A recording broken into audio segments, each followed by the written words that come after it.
सहरी के वक्त सूरत अलजिन पढ़ने वाली स्नाक के साथ क्या मौजिज़ा हुआ, जानकर अब भी शुरू हो जाएंगे।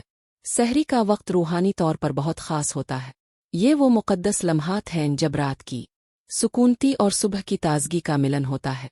ऐसे में अल्लाह की इबादत और कुरान पाक की तिलावत का अपना ही एक मकाम है। स्नाक की कहानी भी इसी मुक़द्दस वक्त से जड़ी हुई है। वो एक आम लड़की थी, लेकिन इसने सहरी के वक्त सूरत अलजिन पढ़ना शुरू किया और फिर इसकी ज़िंदगी में ऐसे मौजिज़ात रूनुमा हुए कि लोग हैरान रह गए। स्नाक ने बताया कि वो रमज़ान अल मुबारक के दौरान एक रोज़ सहरी के वक्त कुरान पाक की तिलावत कर रही थी। इस दौरान इसकी नज़र सूरत अलजिन पर पई। इस सूरत को पढ़ते हुए इसे एक अजीब सी कैफियत महसूस हुई। इसने महसूस किया कि इसके इर्द गिर्द एक नूरानी रोशनी फैल गई है और इसे ऐसा लगा जैसे कोई इसे देख रहा है। इसके दिल में एक अजीब सा सुकून और यकीन पैदा हुआ। स्नाक ने बताया कि इस रात के बाद से इसकी ज़िंदगी में तब्दीलियां आना शुरू हो गईं। वो पहले से ज़्यादा परसुकून और मुतमईन महसूस करने लगी। इसकी दुआएं कबूल होने लगे और इसे मुश्किलात में आसानी महसूस होने लगी। एक दिन इसने अपने घर वालों को बताया कि वो सहरी के वक्त सूरत अलजिन पढ़ती है और इसके बाद से इसकी ज़िंदगी में मुस्बत तब्दीलियां आ रही हैं। स्नाक की कहानी सुनकर बहुत से लोगों ने भी सूरत अलजिन पढ़ना शुरू कर दिया। उनमें से कुछ लोगों ने बताया कि उन्हें भी रूहानी तजर्बात हुए हैं। कुछ ने कहा कि उन्हें ख्वाबों में अच्छी बशारतें मिली हैं, तो कुछ ने बताया कि उनकी मुश्किलात आसान हो गई हैं। सूरत अलजिन कुरान पाक की एक ख़ास सूरत है। इसमें जिन्नात के एक गिरोह का जिक्र है जो कुरान सुनकर ईमान ले आया था।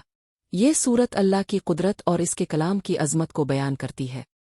इस सूरत को पढ़ने से इंसान को शैतानी असरात से महफूज रहने में मदद मिलती है और इसके ईमान में इजाफा होता है।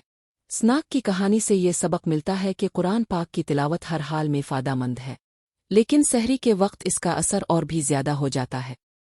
सहरी का वक्त दुआ और इबादत के लिए बहुत ख़ास होता है।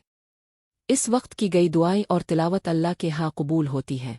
अगर अब भी अपनी ज़िंदगी में मुस्बत तब्दीलियाँ लाना चाहते हैं तो सहरी के वक्त सूरत अलजिन पढ़ना शुरू कर दी। इस सूरत को पढ़ते वक्त अपने दिल को अल्लाह की तरफ मुतवज्जे रखे और इसकी रहमत और बरकत के लिए दुआ करे। यकीन रखे कि अल्लाह आपकी दुआओं को ज़रूर कबूल फरमाएगा। स्नाक की कहानी हमें ये भी सिखाती है कि हमें हर हाल में अल्लाह पर भरोसा रखना चाहिए। मुश्किलात में घिरे हुए लोगों के लिए कुरान पाक एक रोशन चराग है। इसकी तिलावत और इस पर अमल करने से हमारी ज़िंदगी में खैर और बरकत आती है। तो आज ही से सहरी के वक्त सूरत अलजिन पढ़ना शुरू कर दे और देखें कि कैसे आपकी ज़िंदगी में भी मुस्बत तब्दीलियाँ आती हैं। याद रखें, अल्लाह की रहमत हर चीज़ पर हावी है और वो अपने बंदों की दुआओं को ज़रूर सुनता है। अल्लाह हम सबको कुरान पाक की बरकतों से फैज़याब होने की तौफ़ीक़ अता फ़रमाए। आमीन।